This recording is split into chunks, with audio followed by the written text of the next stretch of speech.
ಓಂ ಶಾಂತಿ. ದಿನಾಂಕ ಆಗಿದೆ 25/12/2025. ನೀವು ಬಹಳ ಸಮಯದ ನಂತರ ಪುನಃ ತಂದೆಯೊಂದಿಗೆ ಮಿಲನ ಮಾಡಿದ್ದೀರಿ. ಆದ್ದರಿಂದ ನೀವು ಬಹಳ ಕಾಲ ಅಗಲಿ ಹೋಗಿ ಸಿಕ್ಕಿರುವ ಮುದ್ದು ಮಕ್ಕಳಾಗಿದ್ದೀರಿ. ಸದಾ ನೆನಪಿಡಿ, ಯಾವ ಕ್ಷಣವೂ ಕಳೆದು ಹೋಯಿತು ಅದು ಡ್ರಾಮಾ. ಕಲ್ಪದ ಹಿಂದೆಯೂ ಇದೇ ರೀತಿಯಾಗಿತ್ತು. ತಮ್ಮ ಸ್ಥಿತಿಯನ್ನು ಏಕರಸ ಮಾಡಿಕೊಳ್ಳಬೇಕೆಂದರೆ ಕಳೆದು ಹೋದದರ ಚಿಂತನೆ ಮಾಡಬೇಡಿ. ಇದು ಸತ್ಯವಾದ ಸತ್ಸಂಗವಾಗಿದೆ. ಇದರಲ್ಲಿ ಸತ್ಯ ತಂದೆಯೇ ರಾಜಯೋಗವನ್ನು ಕಲಿಸಿ ನಮ್ಮನ್ನು ಸತ್ಯಯೋಗದಲ್ಲಿ ಕರೆದುಕೊಂಡು ಹೋಗುತ್ತಾರೆ.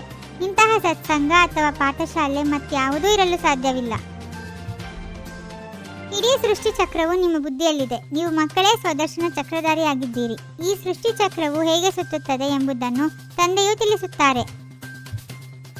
ನಾವು ಸತ್ಯಯುಗದಲ್ಲಿದ್ದೆವು, ಮತ್ತೆ ಚಕ್ರವನ್ನು ಸುತ್ತುತ್ತಾ ಪುನರ್ಜನ್ಮವನ್ನು ತೆಗೆದುಕೊಳ್ಳುತ್ತಾ ಈಗ ಕಲಿಯುಗದಲ್ಲಿ ಬಂದುಬಿಟ್ಟಿದ್ದೇವೆ. ಪುನಃ ಚಕ್ರವನ್ನು ಅವಶ್ಯವಾಗಿ ಸುತ್ತಬೇಕಾಗಿದೆ. ಈಗ ತಮ್ಮ ಮನೆಗೆ ಹೋಗಬೇಕಾಗಿದೆ. ತಂದೆಯು ಬಂದು ನಮಗೆ ಸ್ಮೃತಿ ತರಿಸಿದ್ದಾರೆ. 84 ಜನ್ಮಗಳನ್ನು ಯಾರು ಮತ್ತೆ ಹೇಗೆ ತೆಗೆದುಕೊಳ್ಳುತ್ತಾರೆ ಎಂಬುದನ್ನು ಸಹ ನೀವು ತಿಳಿದುಕೊಂಡಿದ್ದೀರಿ. ಯಾವ ತಂದೆಯು 5000 ವರ್ಷಗಳ ಮೊದಲು ಈ ಸೃಷ್ಟಿ ಚಕ್ರದ ಜ್ಞಾನವನ್ನು ನಮಗೆ ತಿಳಿಸಿದ್ದರೋ, ಸ್ವದರ್ಶನ ಚಕ್ರಧಾರಿಯನ್ನಾಗಿ ಮಾಡಿದ್ದರೋ, ಅದೇ ತಂದೆಯು ಈಗ ನಮಗೆ ಸಿಕ್ಕಿದ್ದಾರೆ. ಚೆನ್ನಾಗಿ ಪುರುಷಾರ್ಥ ಮಾಡಿದರೆ ಶಿಕ್ಷೆಯು ಕಡಿಮೆಯಾಗುವುದು. ನೆನಪಿನ ಯಾತ್ರೆ ಇಲ್ಲದೆ ವಿಕರ್ಮವು ವಿನಾಶವಾಗುವುದಿಲ್ಲ. ಇದನ್ನು ತಮಗೆ ತಾವು ಪದೇ ನೆನಪು ತರಿಸಿಕೊಳ್ಳಿ. ಮನ್ಮನಾಭವ, ತಂದೆಯಾದ ನನ್ನೊಬ್ಬನನ್ನೇ ನೆನಪು ಮಾಡಿ, ಮತ್ಯಾರದೇ ಸುತ್ತಿ ಮಾಡುವಂತಿಲ್ಲ.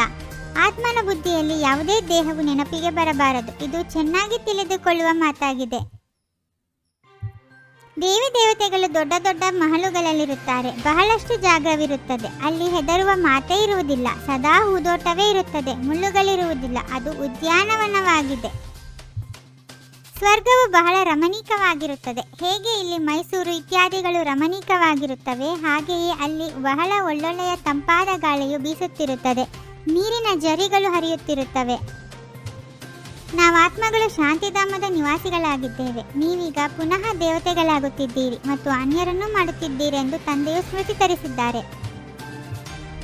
ಇದು ಬೇಹದ್ದಿನ ದೊಡ್ಡ ಡ್ರಾಮಾ ಆಗಿದೆ. ಟಿಕ್ ಟಿಕ್ ಎಂದು ನಡೆಯುತ್ತಿರುತ್ತದೆ. ಚಕ್ರವು ಸುತ್ತುತ್ತಿರುತ್ತದೆ. 1 ಸೆಕೆಂಡ್ನಲ್ಲಿ ಏನು ಕಳೆದು ಹೋಯಿತು ಅದು ಮತ್ತೆ 5000 ವರ್ಷಗಳ ನಂತರ ಪುನರಾವರ್ತನೆ ಆಗುವುದು.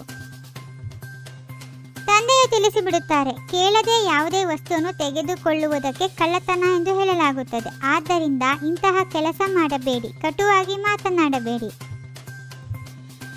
ಶಿವತಂದೆಯನ್ನು ನೆನಪು ಮಾಡುತ್ತಾ ನೀವು ಶಿವಪುರಿಯಲ್ಲಿ ಹೊರಟು ಹೋಗುತ್ತೀರಿ. ಶಾಂತಿಧಾಮವು ಶಿವಪುರಿಯಾಗಿದೆ. ಸತ್ಯಯುಗವು ವಿಷ್ಣುಪುರಿಯಾಗಿದೆ. ಇದು ರಾವಣಪುರಿಯಾಗಿದೆ.